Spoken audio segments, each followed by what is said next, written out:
Hey everyone, this is Yusuf and you're watching Alchemist Academy. So welcome back to our channel. We are going to discuss about the some basic concept of the biotechnology. हम लोग कुछ basic concept के बारे में आज जानने वाले हैं.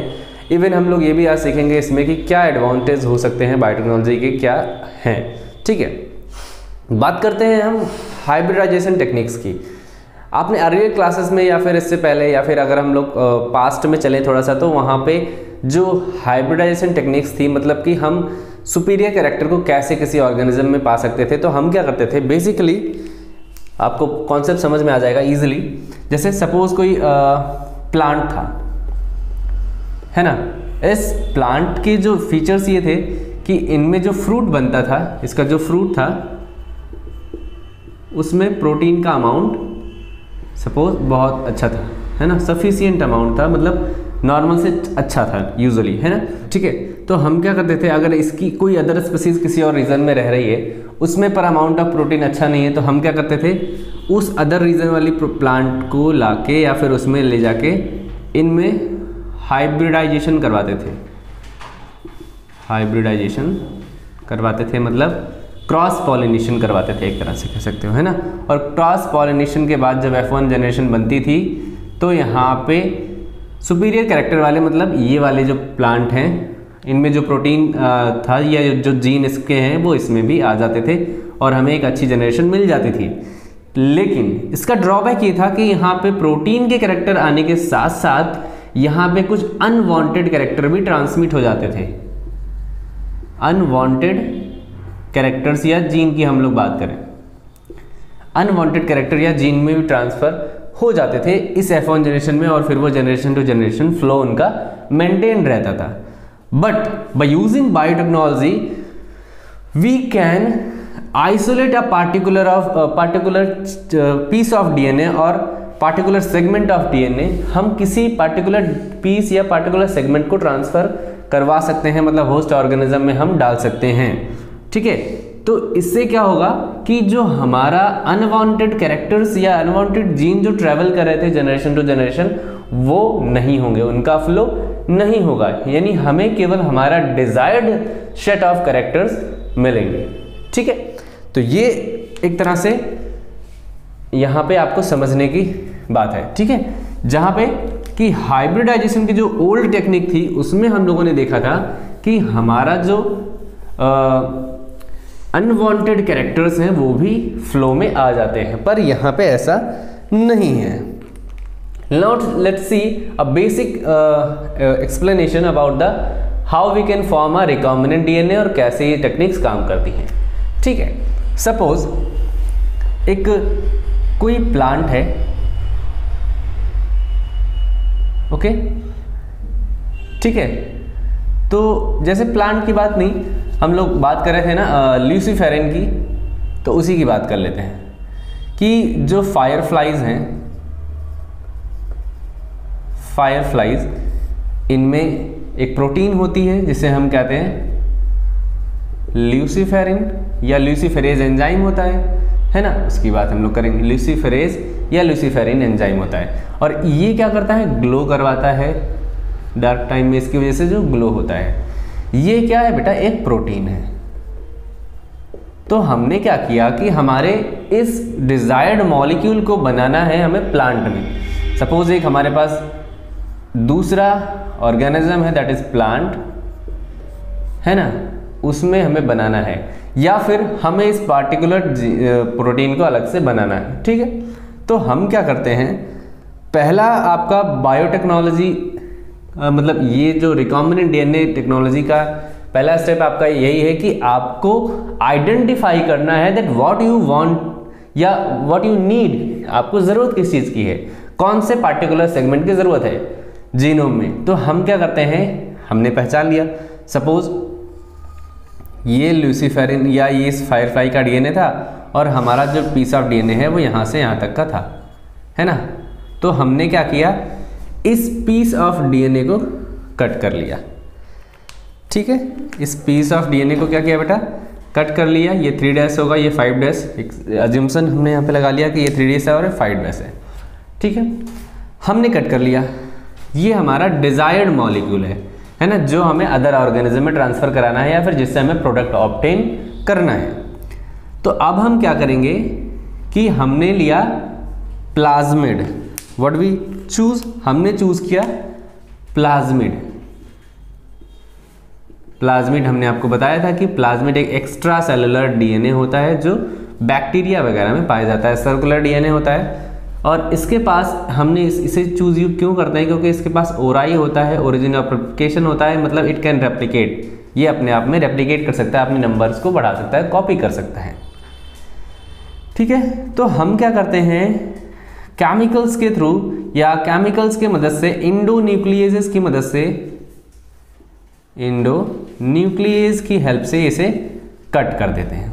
तो जब हमने सपोज यहां से इसको कट किया है तो यहां से जब कट करेंगे तो ये ओपन हो जाएगा ऐसे करके, है ना, ओपन हो गया।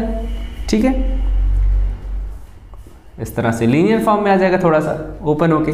तो हम क्या करेंगे, सपोज ये 3' है और ये 5' है, तो हम क्या करेंगे, इसको हम ऐड करवा देंगे, मतलब इसमें जोड़ देंगे यूजिंग लाइगेज।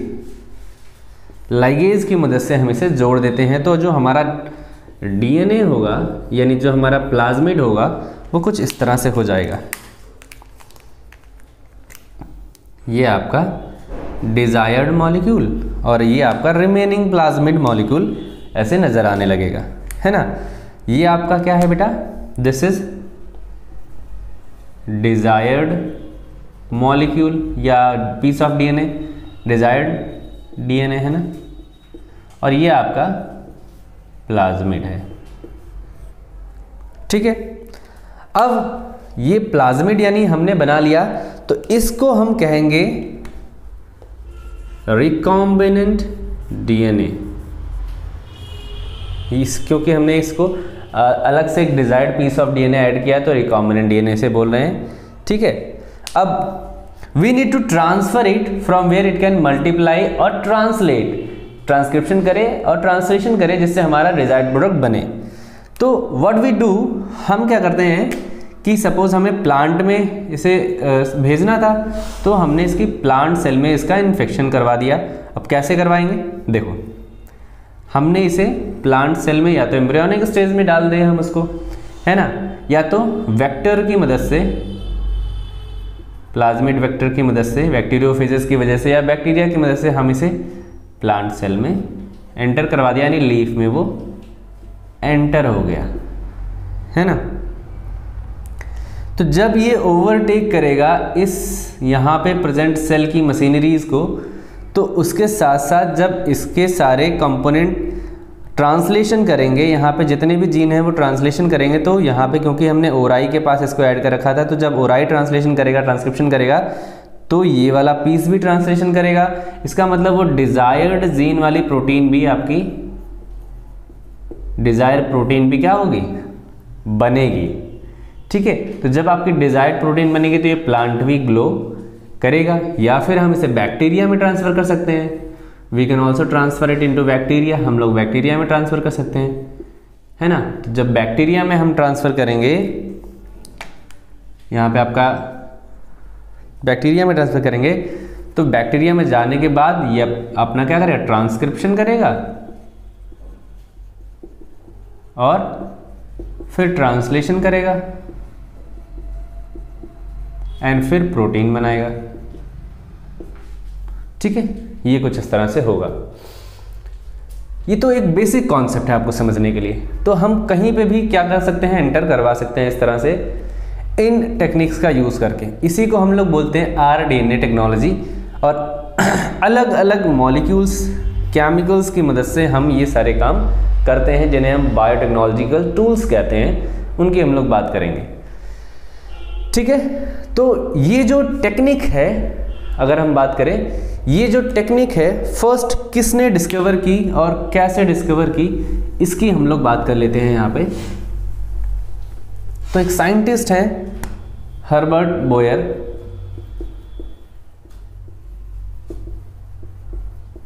हर्बर्ट बोयर, इन्होंने डिस्कवर किया कि कैसे हम जो पीस ऑफ डीएनए है, इस पीस ऑफ डीएनए को कट कर सकते हैं।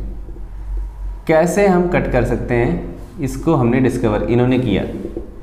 और जिन मॉलिक्यूल्स से कर सकते हैं उन्हें इन्होंने नाम दिया, या इनका नाम हो गया एंडोन्यूक्लियेज। ठीक है, actually this endonuclease belongs from the nucleases family. जो न्यूक्लियेज या न्यूक्लियेजेस हैं जो न्यूक्लिक एसिड को कट कर सकते हैं, उनसे बिलोंग करते हैं।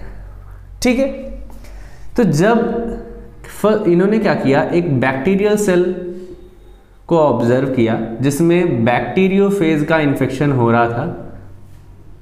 क्या हो रहा था? बैक्टीरियोफेज का इन्फेक्शन हो रहा था। ये बैक्टीरियोफेज इन्फेक्ट करके अपने डीएनए को बैक्टीरिया के अंदर डाल रहा था। बैक्टीरिया के अंदर जब इसने अपना डीएनए एंटर कराया तो बैक्टीरिया के अंदर प्रेजेंट दो मॉलिक्यूल, एक जो मेथिलेशन कर रहे थे, यानी मेथिल को ऐड कर रहे थे, मेथाइलेशन कर रहे थे आप कह सकते हो, और दूसरा जो एंडोन्यूक्लियस था जो कट कर रहा था, काम किया। ये करते क्या है, वर्क क्या करते हैं, बात कर लेते हैं इनकी। जो मिथाइलेशन करते हैं या मिथाइलेशन वाला मॉलिक्यूल क्या कर रहा था, ये बैक्टीरियल डीएनए को डिफरेंट बना दे रहा था। कैसे? By adding Maithil group. ठीक है, वो क्या कर रहा था, मैथिल ग्रुप बना दे रहा था। जैसे समझने की कोशिश करते हैं यहाँ पे। ठीक है, कि जो हमारा एंडोन्यूक्लियेज है, एंडोन्यूक्लियेज, ये सपोज टी और ए के बीच में कट करता है। सपोज हमने एक थ्योरी मान ली कि यहाँ पे टी और ए के बीच में कट करता है, मतलब यहाँ पे जहाँ पे भी टी और ए होगा इनके बीच में ये कट कर देगा। But it can also cut the bacterial genome, जहाँ पे भी ई ए और टी होगा, है ना। तो बैक्टीरियल जीनोम जब कट कर देगा तो वो खराब हो जाएगा। होगा क्या कि ये जो मेथिलेशन वाला जो केमिकल है, ये क्या करेगा, मेथिल को यहाँ पे ले जाके ऐड करवा देगा इन द बैक्टीरियल जीनोम। तो जब बैक्टीरियल जीनोम में ऐड हो जाएगा ये, तो अब जो वायरल जीनोम है और बैक्टीरियल जीनोम में ए और टी है, उनमें डिफरेंस आ गया, क्योंकि ये मेथिलेटेड हो गया और ये नॉन मेथिलेटेड है ना। तो ये जो अब एंडोन्यूक्लियस है आसानी से जाके इसको क्या कर देगा, कट कर देगा। यहाँ पे ये क्या कर देगा, कट कर देगा। And by cutting it restrict the growth of bacteriophage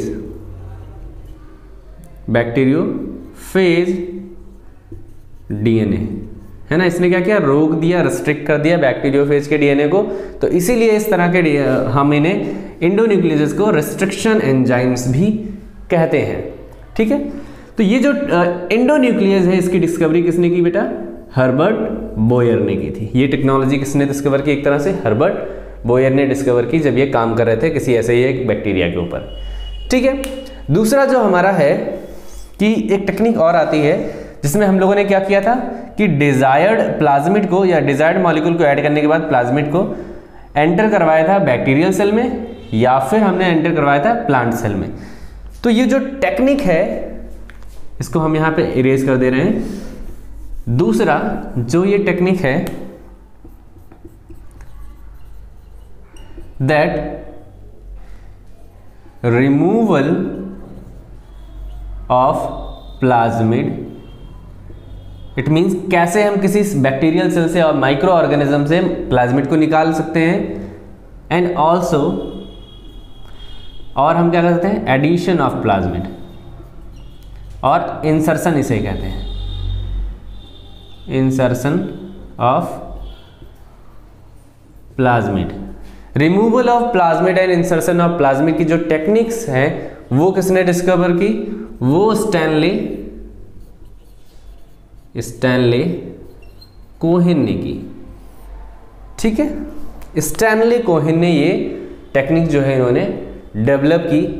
और फर्स्ट कह सकते हो फर्स्ट आर्टिफिशियल प्लाज्मिड जो है स्टैनले कोहेल और हर्बर्ट बोयर ने ही मिलके बनाया था।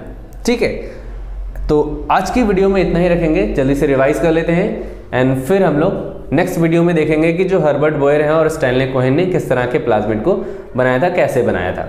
ठीक है, तो इसमें हम लोगों ने बस इतना ही जाना कि जो रिकॉम्बिनेंट टेक्नोलॉजी है वो कैसे वर्क करती है, कैसे हम प्लांट से किसी डीएनए सेगमेंट को कट कर सकते हैं, निकाल सकते हैं यूजिंग एंडोन्यूक्लियेजेस, और फिर कैसे किसी हम प्लाज्मिड के अंदर उसे ऐड कर सकते हैं यूजिंग लाइगेजेस, है ना, हम यहाँ पे कर सकते हैं।